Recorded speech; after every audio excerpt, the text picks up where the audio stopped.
Olá pessoal, vamos para mais uma videoaula de matemática da turma do nono ano. E hoje vamos fazer a correção de uma atividade que foi passada referente à revisão de matemática. E teve alguns alunos que não conseguiram responder corretamente algumas dessas questões, tá? Então, hoje eu vou justamente corrigir para tirar essas dúvidas. Pegue um livro para ir acompanhando e entender melhor a questão.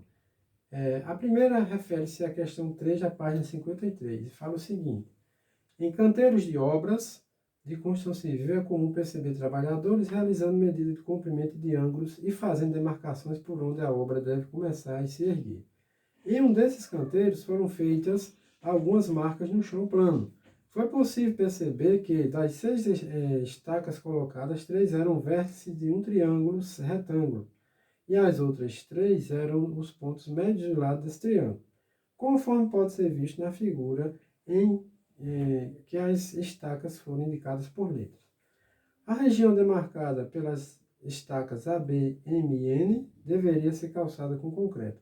Nessas condições, vamos ter que calcular justamente a região onde foi demarcada para ser coberta com concreto, certo? Então, primeiro vamos observar aqui no quadro, tá? Eu coloquei a figura do triângulo retângulo para representar isso. E observe que nós temos os segmentos AC, AB e BC.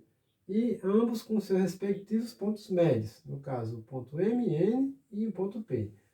Veja que no ponto AB, né, no ponto AC, vamos ter o ponto médio, né, MC, tá? Ou seja, a gente vai levar em consideração inicialmente esse triângulozinho menor, que é a parte que vai ficar em branco, né? A parte que não vai ser coberta com concreto. Então, veja só. O ponto médio aqui, nesse caso, vai ser representado pelo MC igual a AC sobre 2. É a mesma coisa. Enquanto a BC aqui, representado BC sobre 2, é a mesma coisa de NC sobre BC sobre 2. Então, vamos ter, assim, nesse caso, essas duas referências para identificar exatamente a razão que indica esses dois segmentos em relação ao triângulo que representa a parte que não vai ser recoberta pelo concreto, ok? Com essa razão de 1/2, fica fácil descobrir qual é a resolução da questão. Então vamos ter área MNC sobre área ABC, que dá igual a 1/2 elevado ao quadrado. Observando que esse 1/2 elevado ao quadrado vai dar 1/4, certo? Aí eu vou ter a área MNC sobre área ABC igual a 1/4. Aí simplesmente vou pegar esse 4 e multiplicar por área MNC, tá? Que vai dar área ABC igual a 4 vezes a área MNC, que é justamente a parte que não vai ser recoberta pelo concreto. Mas aí eu quero descobrir qual é a área que vai ficar coberta pelo concreto. É simplesmente pegar a área ABMN, que é justamente a área que eu quero saber o resultado, que vai dar igual a área ABC menos a área MNC. Então a gente viu que a área ABC é igual a 4 vezes a área MNC. Tá? Então eu vou diminuir aqui, ó. Simplesmente o 4 que eu descobri menos 1, que é justamente o que correspondente à parte que representa que vai ficar sem recobrir pelo concreto, tá? Então, nesse caso, eu vou ter 4 menos 1, 3. Então, a área ABMN é igual a 3 vezes a área MNC. Né? Para ficar mais claro para vocês o que isso representa, é simplesmente pegar esse triângulo retângulo, se eu dividir ele em 4 partes, né? Como a gente pode observar aqui, olha. Então, eu vou ter das 4 partes, vou ter 3 partes dele sendo recoberto pelo concreto. Então, essa é a resposta, certo? Se eu for observar aqui no livro, tá? A alternativa correspondente a esse resultado é a letra E. No caso, corresponde ao triplo da área do triângulo MNC, certo? Então, essa aí foi a terceira questão. A quarta questão, na mesma página, página 53, fala o seguinte: a árvore pitagórica fundamental é uma forma estudada pela geometria fractal e sua aparência característica pode apresentar o formato dos galhos de uma árvore, de uma couve-flor ou de um brócolis. Dependendo de sua variação, a árvore pitagórica ao lado foi construída de um triângulo retângulo, ABC. De lados, AB igual a 3, tá? AC igual a 4, CB igual a 5, e de quadrados construídos sobre seus lados. A figura ramifica-se em quadrados e triângulos, retângulos menores semelhantes aos iniciais, sendo que os ângulos C, F e I são congruentes, seguindo um processo iterativo que pode se estender infinitamente. Então, com base nessas informações, calcule a área do triângulo GHI integrante dessa árvore pitagórica, certo? Então, a questão aqui pede para a gente calcular, né, a área de um triângulo. E observe que eu fiz aqui um esquema matemático para demonstrar como resolver essa questão, certo? Veja que a árvore ela está formada por um quadrado maior, que depois vem um retângulo, depois vem um quadrado menor, aí vem outro retângulo, e depois outro quadrado menor. Então vai dando uma sequência. E aí observe também que nós temos aqui o segmento EF, né, igual a AC, tá? E, por sua vez, que vai dar igual a 4. Sabendo disso, se formos calcular a razão entre os triângulos retângulos, que podem ser demonstrados aqui nessa árvore pitagórica, vamos ter K igual a EF sobre BC, ou seja, EF que é 4, né, sobre BC que é 5. Então a razão 4 sobre 5.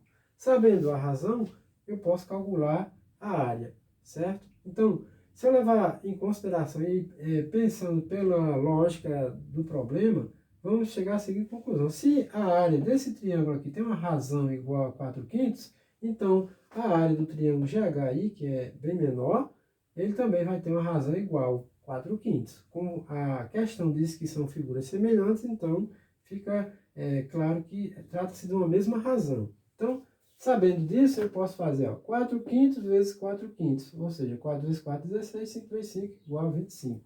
Então, vamos ter 16 25 avos.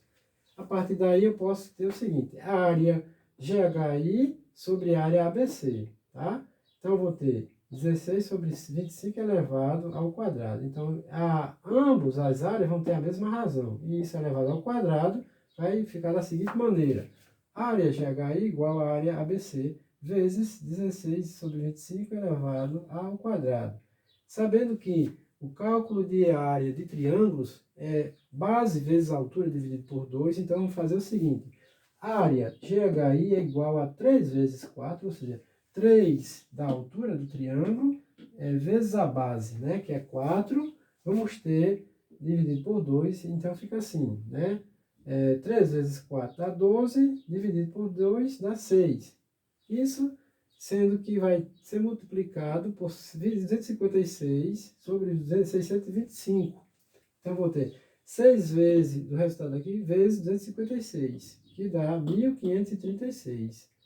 Depois dividido por 25, né, a gente obtém o resultado, certo? Então, a área de GHI vai dar igual a 2,4576. E aí a gente descobre justamente o resultado da área GHI, certo? Então, basicamente é isso que se deve fazer para calcular a área desse triângulo aqui, tá? Vamos ver agora desse lado, nós temos uma outra situação, tá? Questão 5, que eu vou ler a questão também para entendermos como é que vai ser resolvida.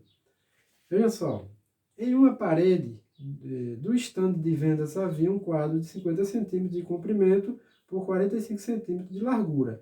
Tendo ao redor uma moldura como mostra a figura, aí vamos ter que calcular, vamos ter que responder as letras A e B.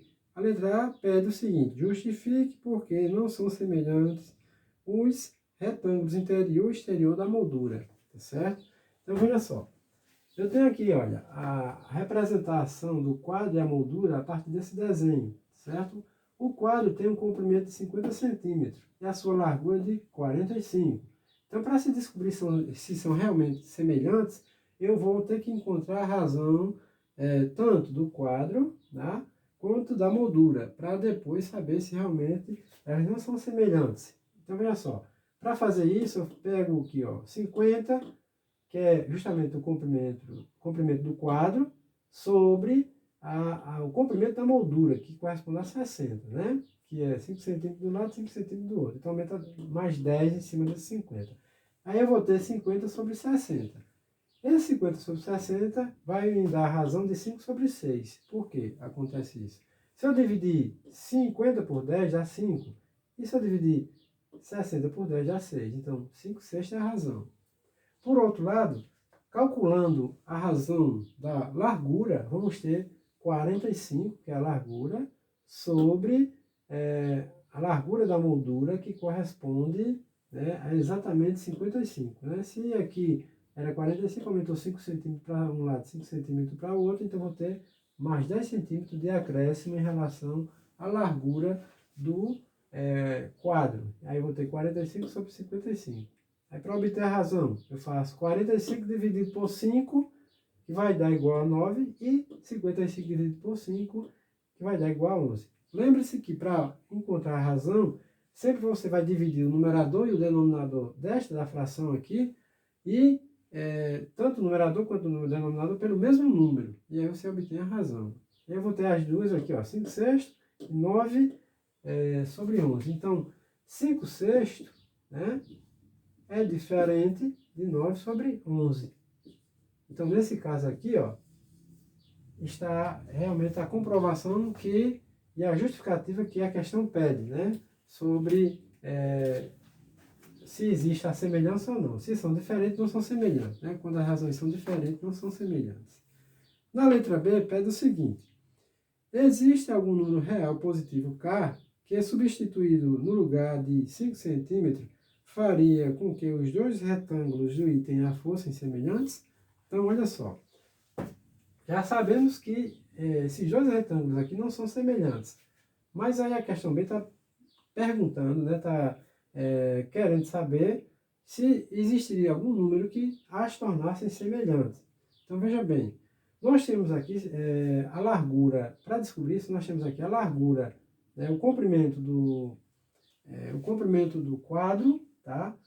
Mais 2K sobre 50, que é o comprimento do quadro, né? No caso, eu vou somar e depois dividir, tá? Esse 50 representa o comprimento e os 2K é justamente o valor desconhecido que eu estou querendo saber se existe. Então, vai ficar igual a 45 mais 2K sobre 45. Da mesma forma, né?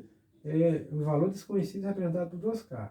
Então, fazendo isso, eu simplesmente vou aplicar a regra de 3 aqui, olha, fazer aquela multiplicação, né, que é semelhante a uma regra de 3, né, diferente aqui, porque na verdade trata-se de uma situação mais relevante aqui, certo? Então, veja só, vou ter 50 vezes 45 mais 2K. E isso vai dar igual a quê? 45 vezes, parênteses, 50 mais 2K. Então, vamos multiplicar tudo, que vai ficar 2.250 mais 100K igual a 2.250 mais 90K. Ou seja, 50 vezes 45 deu isso aqui, e 50 vezes 2K deu 100K. Em seguida, eu faço 45 vezes 50 dá 2.250 também, e 45 vezes 2K igual a 90K. Certo? Fazendo isso, eu vou ter esse resultado. Aí eu vou ver que temos uma equação. Aí eu vou pegar esse 90K, jogo para o primeiro membro, tá? Porque ele tem que ser juntado com outro termo semelhante. E o 2.250 que está no primeiro membro passa para o segundo, tá? Ambos com sinais trocados, né? Aqui eu tenho mais, fica menos. E aqui eu tenho mais também, fica menos. Então é só calcular. 100K menos 90K vai dar igual a 10K. E 2.250 menos 2.250 igual a zero. Sendo assim, a gente vai ver que K é igual a zero. E se K é igual a zero, então isso significa dizer que não existe nenhum número que possa tornar esses dois retângulos semelhantes, ok? Então, nós temos aí a correção da atividade, né? Espero que vocês tenham esclarecido as dúvidas e até uma próxima aula, tá certo?